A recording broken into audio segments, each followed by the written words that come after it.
Our next guest, Alex De Waal, is going to talk about facilitating the willing and enjoyable transfer of wealth between countries and socio-economic classes. Alex.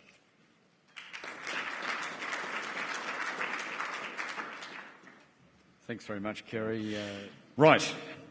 Okay, I had a lot of colleagues here from tropical North Queensland come up to me prior to the presentation today and asked me if I was feeling well. They were a little bit concerned about my mental health, and they sort of was questioning this, and they sort of pointed to my suit and tie, and I'm not really normally seen in this attire, and I reassured them all that I'm quite well. So I'd like to reassure you all that I'm quite well, and I don't normally run around in this type of gear in the tropics. However, I thought this conference and the state of the tropics is all about different perspectives, and I think the physical definitely reinforces the mental and the way you view the world. So I thought, well, I'll make a point here and get us all thinking differently, including myself. So also, I'm talking about the tourism industry, which, as I said to Kerry, is a good news story. And symbolically, I'm wearing a tie from Klimt in Austria, so one side of the world. I've also got my cufflinks here from Cairns, a suit from Germany and some shoes from Australia. And I won't tell you where the jocks are from. But so I'm certainly representing all parts of the world, and I think leading on from Hugh's perspectives, I'm not going to be here by the end of his projections, and nor is he. And it must be very disappointing, actually, not to be able to see, which prediction is actually going to eventuate. But what I did take out of it is that Europe's going to be there, which is great. Again, given my heritage, I'm glad to see that Europe's going to be around in the economy for a while yet. And also, regardless of which scenario Hugh pointed towards, tourism is going to be a major beneficiary because it does aid the transfer of the wealth that is being generated by whichever a community we're talking about, and brings it to communities that can sustain their natural environment and the infrastructure and obviously offer a fantastic experience. So it's all good news, Kerry, coming back to your points. Now, 4 months ago, I had the privilege and extraordinary pleasure of being here in this room at the Cairns launch of the State of the Tropics report. And I remember feeling at that stage that I was very much at the vanguard of a new frontier. And I'm therefore also particularly delighted to be part of this conference, as it exemplifies the pioneering spirit that is very much at the heart of all tropical communities, and particularly this tropical community. And it's people like Sandra and Bob, who are our co-hosts of this event, that personify, if you like, that spirit of pioneering. And that's very much what this conference is about. So I am absolutely delighted to be here, and it's an absolutely wonderful opportunity. Now, Sandra talked about Aristotle's definition of the tropics being the torrid zone. Not really a place you'd want to live, you wouldn't want to go there, it's not really a place you want to get to know. And I suggest that my fellow speakers here, Keith and Hugh, and the G20 delegates, and most economists around the world, probably subscribed to the view that the tourism industry is the torrid zone of economics. And I'm therefore particularly excited to be here to have a captive audience, and particularly Keith and Hugh here as a captive members of this audience, to share insight into the torrid world of tourism. So, without further ado, now the economists probably see a spreadsheet gone wrong here. Some of you may see a bird looking to the left. Some of you may, a rabbit looking to the left, or a bird looking to the right, or vice versa. It doesn't really matter. The perspective I'd like to convey here is that different perspectives allow us to view the world in different ways and allow us to innovate. And the State of the Tropics report provides for that internal perspective of what the tropics is. In the context of the significant and positive socio-economic development trends being experienced in the tropics, I thought I would redefine tourism in relevant terms. So my tropical definition of tourism is facilitating the willing and enjoyable transfer of wealth between countries and socio-economic classes. And my presentation is going to comprise three components. First of all, I'm going to talk a little bit about setting the scene and the trends that are happening globally in tourism to provide you some perspective of the scope and the importance of tourism. Secondly, I want to talk a little bit about the industry being statistically invisible. And finally, I'd like to wrap up proceedings and talk to you a little bit about tourism demand, how it manifests itself, and how the visitor who creates this demand willingly, enjoyably transfers their wealth to emerging tropical tourism destinations.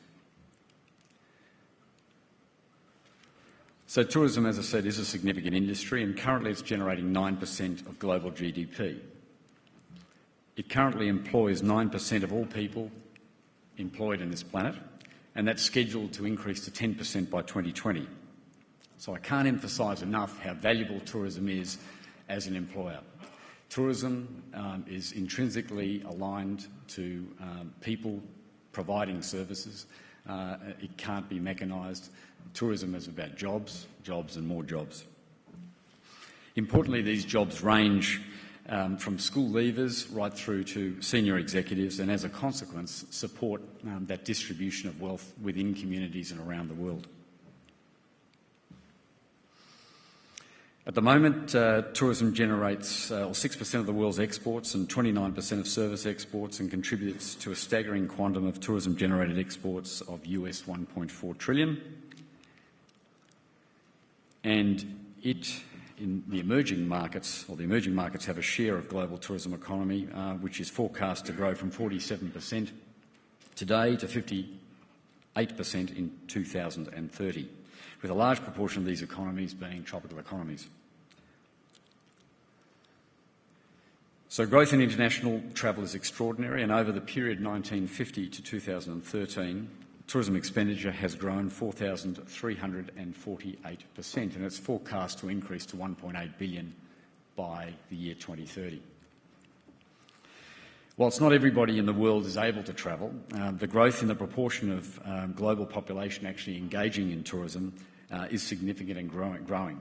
And if you look here, in 1950, basically had 1% of the world's population travelling. We now have in 2013 15.2%, and by 2030 we'll have 21.4% of the globe's population actually engaged in travel. Significantly, 4 out of 5 arrivals originate from within their own region, which augurs well given that the State of the Tropics report points to projected growth in population and per capita GDP within the tropical regions. So general tourism trends are for growth, and they certainly favour the tropical destinations.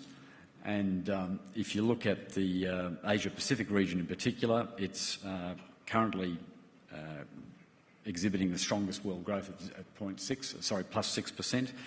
Africa is generating, or has generated in 2013, plus 5% growth, and global expenditure has increased to $1.159 billion. China, which is again consistent with what the trends that Hugh was talking about, is now the #1 tourism source market internationally, with $129 billion in export expenditure. Now, if you consider that China only opened its borders to travel in about 1999 in terms of approved destination status, it's extraordinary to see that it's taken that place in such a short time, and it's obviously consistent with that meteoric rise that we're seeing to the mid of this century. So global long-term forecast for the world is 3.3% per annum, and for this year it's going to end up somewhere between 4 and 4.5%.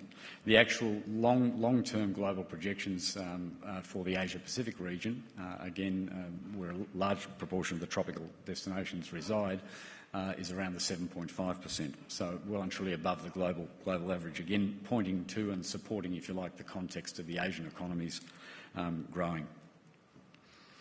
So projections for Asia and the Pacific are plus 5.6, with Africa expected to deliver 4 to 6% in 2014. So I move on. If you look at tropical North Queensland, this region, if you go out to the Esplanade in the morning at 8:30 in the morning and you have a look at all the vessels leaving the actual cruise terminal there, you get a feel, you can actually sense the size and the importance of tourism in this particular tropical destination. With over 1 million people travelling to the reef per annum, it's a significant industry. However, if you step back and look at it from a global perspective, all of a sudden you recognise that this destination attracts 0.07% of international visitation. So that's sort of a sobering thought for us all, and it gives you the two perspectives. One, obviously, we've got a heck of a lot more work to do, and secondly, there's huge potential for this region and other tropical destinations.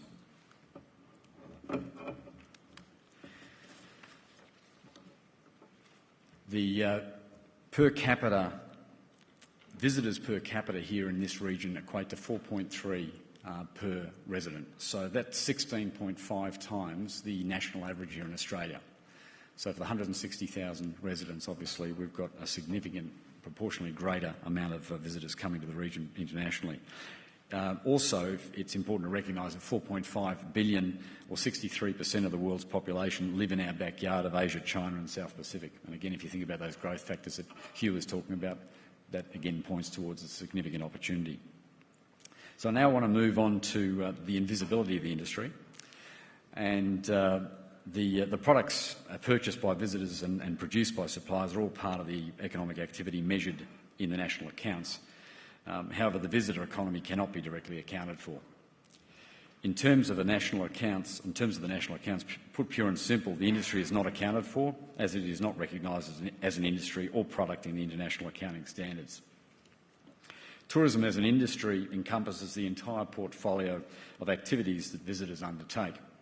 Some of these activities refer to consumption and payment of tourism products and services, whilst many others relate to other forms of interaction with the natural environment and the community. Ultimately, the tourism context is the destination chosen by the visitor and the aggregate demand that this choice actually creates. And I'll talk a little bit more about the destination context in a couple of minutes. To overcome this statistically speaking invisible barrier, a tourism satellite account provides for the means by which the economic impact of tourism can be identified via demand perspectives. So now I want to move from the economics to I guess the day-to-day world and talk to you about Tim Tams tourism. And this table highlights the industries that benefit partially from tourism on the left, so these industries here, and primarily these industries here. So these obviously benefit primarily from tourism, and these partially. The opaque nature of the tourism national accounts is also perpetuated by a broad portfolio of industries which do not recognise they are major beneficiaries of tourism. One of those, to give you a classic example here, is Woolworths. A few Woolworths stores around the country, and certainly this is a relatively small town, 160,000 residents. We've got a Woolworths outlet in the centre of the CBD. It actually sells the most Tim Tams of all Woolworths in Australia. The interesting thing is across the road there's a duty-free store which also sells Tim Tams, and it sells the second most amount of Tim Tams in Australia. But if you look, any discussions I have with the management at Woolworths here in Cairns point to the fact that they're not really in the visitor economy, they're about retail and they don't really have anything to do with tourism. So interesting, and the fact that they operate 7 days a week, 9 to 9, sort of, is quite interesting that there's so many residents here that shop so often at all hours. So let's have a look at the intangible construct of products and services that ultimately comprise an individual's choice of holiday destination. Combined with the fact that this choice does not allow for trial consumption means that a destination must exhibit positive, distinctive and compelling image to ensure that they are considered by potential tourists. Now, I've just completed some qualitative and quantitative research in Sydney, Melbourne and Brisbane, where we had a look at the destination name for this region, and the common name that it's referred to is Far North Queensland, and we have a destination positioning or a brand image name that we have used for some time called Tropical North Queensland. So there was some dissension in the community about that. And we went to the marketplace and tested in the domestic context what consumers actually, what motivates consumers and which names actually motivate them to travel to this region. And very clearly, tropical North Queensland came out as a compelling position. Cairns and the Great Barrier Reef was put up as one in the domestic context, nowhere near as compelling as tropical North Queensland, where rainforest meets the reef. And that struck a chord with the consumers in those environments. Very interesting to hear that the term tropical, whilst back in Aristotle's day it was seen as torrid and very unattractive, tropical is a highly evocative word in terms of motivating people to travel and associating your destination, if you like, with a tropical term. So very important to understand that the term tropical is actually a sentiment in the community that is highly desirable. So it's tropical North Queensland, where rainforest meets the reef. And Kerry and anybody else in the room here, if you're referring to this destination in the domestic context, I'd encourage you to harness and use that term tropical North Queensland, because it'll certainly make a difference for us here. So getting our message right to positively influence the destination image is critical, and that will directly influence the pre-visitation choices by our visitors. The destination image is also the criteria against which the actual holiday experience is compared, determining a visitor's degree of satisfaction and how prone they're going to be to come back, and obviously be a positive advocate for the destination. So advocacy is a critical issue for us here. This is a rather interesting perspective. If you look at the importance and immediacy of word-of-mouth advocacy, which is growing day by day, these two images are taken at the Vatican Square to celebrate the appointment of the new Pope, once in 2005 and once in 2013. The use of technology is evident as a tool to capture and communicate important moments to people's lives, and this also provides for real-time global sharing of these experiences. So advocacy is very much a critical part of driving tourism image. The actual mechanics of demand and how people generally around the world, the milestones that people go through in terms of deciding where they're going to travel is exemplified by this diagram. And it's a highly complex process, and it's not linear. People go back, they backtrack, they go forward, etc. But ultimately the process starts with general awareness. It progresses to dreaming and then on to conscious consideration, to visualisation of the potential experience, to planning, booking, and ultimately to consumption and travel to the destination. Throughout the decision-making process, advocacy is the continual and constant influence. And the destination image that I talked about that is so critical, and the destination image we can influence in this destination in terms of our communication of it being tropical North Queensland, is very much the engine that drives tourism, and advocacy is the fuel that keeps it firing. So bear with me, we're almost there. In terms of that demand, and in terms of the final decision point of deciding on a particular destination and where they're going to travel, there are 5 major factors around the world that contribute to the success of destinations in positioning and decide, or that influence, if you like, whether the consumer is going to come here or any other tropical destination. First of all, that it's a safe and secure destination. Of course, we read in the State of the Tropics report that this is probably one of the major issues that needs to be addressed in tropical nations, is safety and security. And so that is a critical issue. Fortunately, in this tropical destination, that is not an issue. World-class beauty and nature is exemplified by tropical destinations. Value for money is the third major factor. Interesting attractions, if you look at the 2 World Heritage listed areas here, the Great Barrier Reef, which you can see from the moon, and obviously the Daintree National Forest, 2 extraordinary, pristine, wonderful environments, fantastic attractions to this destination. As long as we sustainably maintain those destinations, regardless of what happens by 2100, we're still going to be a very powerful tourism destination. Finally, rich history and heritage, and we happen to have a culture here that's the world's oldest living culture, and it's one that I personally am seeking to engage and to really position this destination as being very much linked to, or being the premier destination in Australia to exhibit, to experience Indigenous holiday experiences. So with continued focus on security and crime corruption and dealing with those issues, tropical destinations are definitely the place to be, and if I was to choose one destination, I don't need to tell you which one that would be. So a final thought for the day. Tourism is the benign Robin Hood, not of Sherwood Forest, rather of the tropical rainforest, facilitating willing and enjoyable transfer of wealth between countries and socio-economic classes. Thank you very much.